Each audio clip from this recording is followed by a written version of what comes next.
용역폭력이 되게 오래되어 왔었지만 운동사회 안에서도 이것의 구조나 이런 것들을 정확히 파악하는 데 부족함이 있었던 것은 사실이라는 생각을 하고, 얘기하신 것처럼 경비 용역의 문제라기보다는 용역폭력을 어떻게 끝장내야 하는가가 우리 모두가 주고 있는 과제라는 생각이 드는데요. 저는 바로 그 동일한 질문을 경찰청이 자신의 질문으로 여길 필요가 있다는 생각을 하거든요. 경찰은 기본적으로 국민의 생명과 안전을 보호하는 것을 자신의 직무로 하고 있습니다. 경비업법으로 포함할 수 없어서 경비 용역의 문제를 해결할 수 없다.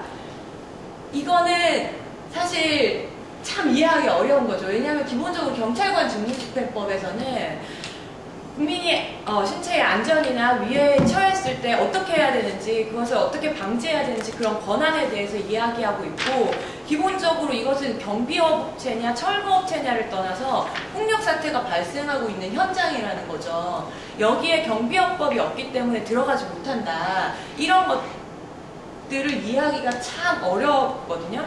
얼마 전에 이제 경찰청에서 그 농역폭력 근절과 관련된 대책을 발표했을 때 실제로 그 이전에는 사실은 볼 수 없었던 그런 경찰의 어떤 노력 혹은 의지가 엿보이는 것 같아서 사실 반갑기도 했지만, 거기서 정말 아쉬웠던 부분은 경찰이 자신의 권한을 왜 경비업법으로 한정하느냐. 절대로 그럴 필요가 없는 거거든요. 경비원이든 아니든 그 사람이 철거업체든 아니든 혹은 조합장일 수도 있고 그 누구일 수도 있습니다. 누군가가 누군가를 폭행하는 장소에서 실제로 이번에 장세환 의원실 국감자료에서도 드러났듯이 쌍방 폭행으로 데려가더라도 입건하는 비율이 확연하게 다르지 않습니까? 입건하고 처벌하는 비율이. 그 조사를 누가 합니까? 경찰이 하지 않습니까? 경찰에서 충실히 했는데 검찰에서 기소를 하지 않거나 이런 게 아니거든요. 경찰이 더 할 수 있는데 안 하고 있는 부분이 있다는 거죠. 그리고 실제로 이것이 행정대집행이라든지 아니면은 명도집행 권한을 부여받은 건물의 철거, 이런 문제이기 때문에 경찰이 접근하기 어렵다라는 얘기를 하지만, 철거업체 직원들이 할 수 있는 건 건물의 철거입니다. 건물의 철거 권한을 가지고 있는 사람이 사람을 끌어낸다거나 폭행하는 건 못하게 돼 있어요. 그건 행정대집행도 마찬가지고요. 그러면 그때 건물을 지키는 경비원이랑 사람을 지키는 경찰이 있는 겁니다. 사람을 누가 지킵니까? 경찰이 지켜야죠. 만약에 사람을 지키는데 경비원이든 아니든 어떤 사람들이 방해가 된다면 그 사람들을 제지하는 게 경찰의 업무입니다.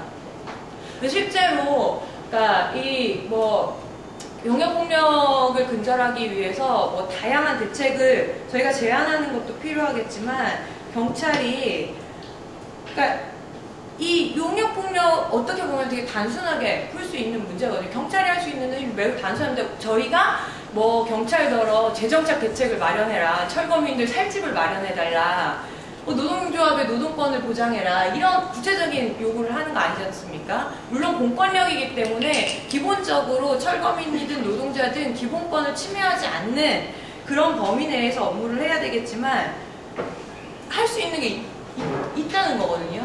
하려고 하면 할 수 있는. 그리고 지금 그 철거업체 직원들이 왜 경찰 말을 안 듣습니까?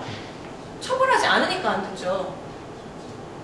처벌 권한을 쥐고 있는 사람들이 늘 살살 봐주니까 끼어오르는 거 아닙니까?